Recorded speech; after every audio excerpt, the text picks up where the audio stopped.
ऐसा क्या हो गया कि तुम मुझसे बात नहीं कर रहे। ऐसा क्या हो गया कि तुमने मना कर दिया। ऐसा क्या हो गया कि वह बिना बताए चले गया। ऐसा क्या हो गया कि उसने यहाँ आना बंद कर दिया। तो गैस इस तरह के सेंटेंसेस जो कि अक्सर हमें हमारी डेली लाइफ में कभी ना कभी जरूर बोलने होते हैं। आई एम श्योर आप लोगों ने भी इस तरह के सेंटेंसेस अपनी डे टू डे लाइफ में कभी ना कभी जरूर बोले होंगे। तो गाइस इस तरह के सेंटेंसेस को इंग्लिश में बोलने के लिए जिस फ्रेज का यूज़ किया जाता है वो है व्हाट हैपन दैट, जिसका हिंदी मीनिंग होता है क्या हो गया कि, या फिर ऐसा क्या हो गया कि, या फिर ऐसा क्या हो गया जो। इन तीनों का एक ही सेंस होता है, एक ही मतलब होता है, बस कहने का फर्क होता है गाइस। तो आइए इसको यूज़ करने का कंप्लीट रूल जान लेते हैं। तो सबसे पहले बोला जाता है what happen that plus complete sentence, जो कि आपको किसी भी टेंस में हो सकता है। ये आपके ऊपर डिपेंड करता है कि आपको बोलना क्या है। तो चलिए कुछ एग्जांपल्स लेते हैं ताकि इसे और बेटर तरीके से सीख सके। ऐसा क्या हो गया कि तुम मुझसे बात नहीं कर रहे, या फिर ऐसा क्या हो गया जो तुम मुझसे बात नहीं कर रहे। What happen that you are not talking to me. What happen that you are not talking to me. ऐसा क्या हो गया कि तुमने मना कर दिया, या फिर ऐसा क्या हो गया जो तुमने मना कर दिया। What happen that you denied. What happen that you denied. ऐसा क्या हो गया कि वह बिना बताए चले गया। ऐसा क्या हो गया जो वह बिना बताए चले गया। What happen that he went without telling. What happen that he went without telling. ऐसा क्या हो गया कि उसने यहाँ आना बंद कर दिया, या फिर ऐसा क्या हो गया जो उसने यहाँ आना बंद कर दिया। What happened that he stopped coming here? What happened that he stopped coming here? ऐसा क्या हो गया कि तुम दोनों एक दूसरे से बात नहीं करते, या फिर ऐसा क्या हो गया जो अब तुम दोनों एक दूसरे से बात नहीं करते। What happened that you both don't talk to each other now? What happened that you both don't talk to each other now? ऐसा क्या हो गया कि तुम्हें वहाँ जाना पड़ा, या फिर ऐसा क्या हो गया जो तुम्हें वहाँ जाना पड़ा। What happened that you had to go there? हमें इस ऑफर का भरपूर फ़ायदा उठाना चाहिए। वह अपनी आज़ादी का भरपूर फ़ायदा उठा रहा है। इस मौके का हमने भरपूर फ़ायदा उठाया। तो गाइस इस तरह के सेंटेंसेस जो कि आप लोगों ने अपनी डेली लाइफ में कभी ना कभी ज़रूर बोले होंगे। तो आज की इस वीडियो में हम लोग सीखने वाले हैं कि इस तरह के सेंटेंसेस को इंग्लिश में कैसे बोला जाता है। तो गाइस इन्हें इंग्लिश में बोलने के लिए हम जिस स्ट्रक्चर का यूज़ करते हैं वो है, सबसे पहले बोला जाता है सब्जेक्ट, उसके बाद में make the most of plus something, जिसका भी आप फ़ायदा उठाने का जिक्र कर रहे हो। और एक और बात क्लियर करना चाहूँगा यहाँ पर, जो मेक है ये एज अ मैन वर्ब की तरह यहाँ काम करेगा। जैसा हमारा टेंस होगा वैसे इसकी फॉर्म चेंज होगी। तो आइए कुछ एग्जांपल्स लेते हैं ताकि इसे और बेटर तरीके से सीख सकें। हमें इस ऑफर का भरपूर फ़ायदा उठाना चाहिए। We should make the most of this offer. We should make the most of this offer. वह अपनी आज़ादी का भरपूर फ़ायदा उठा रहा है। He is making the most of his freedom. He is making the most of his freedom. इस मौके का हमने भरपूर फ़ायदा उठाया। We made the most of this chance.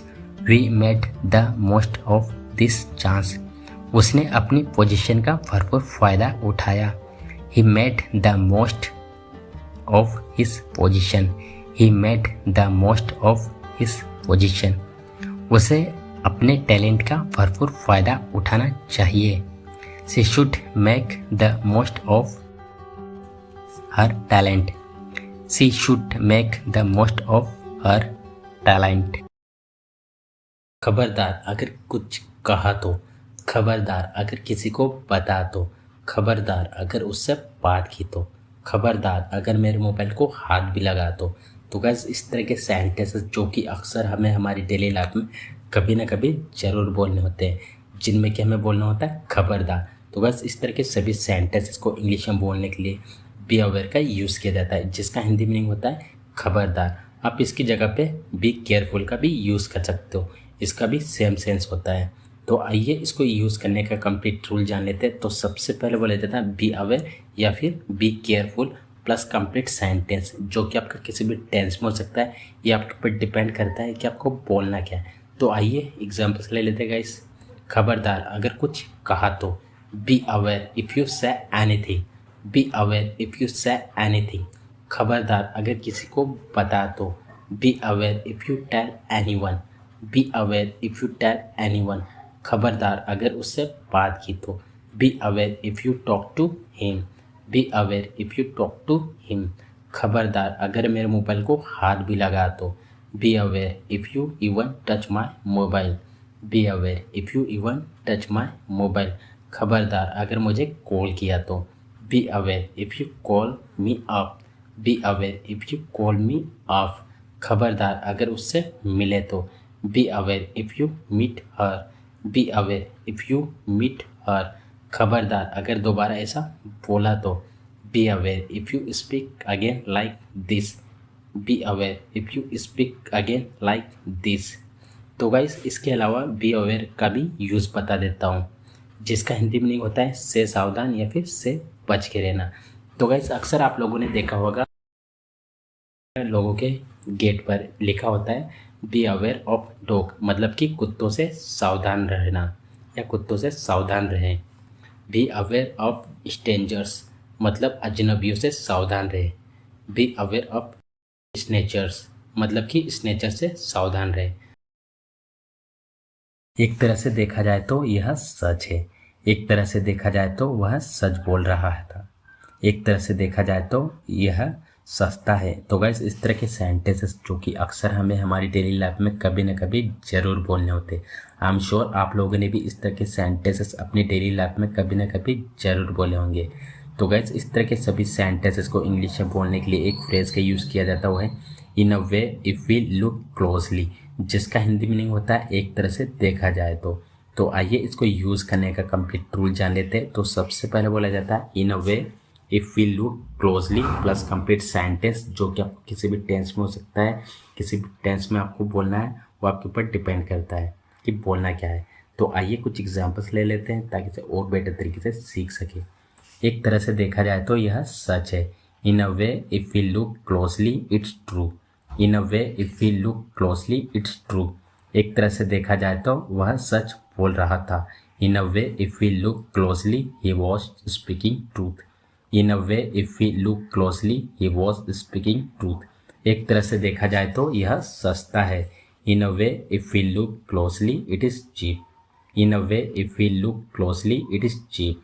एक तरह से देखा जाए तो यह महंगा है, in a way if we look closely it is expensive, in a way if we look closely it's expensive.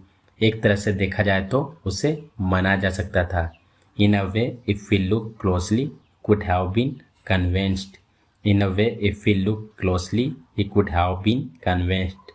एक तरह से देखा जाए तो यह जरूरी भी है, in a way if we look closely it's necessary to, in a way if we look closely it's necessary to। तो गैस आज के इस वीडियो में बस इतना ही। आई होप आपको ये वीडियो बहुत पसंद आया होगा। अगर आपको वीडियो अच्छा लगा गैस तो वीडियो को लाइक करें। अगर आप हमारे चैनल पर पहली बार आए हो तो वीडियो को लाइक और चैनल को सब्सक्राइब करना ना भूलें। मिलते हैं एक ऐसी शानदार वीडियो में, तब तक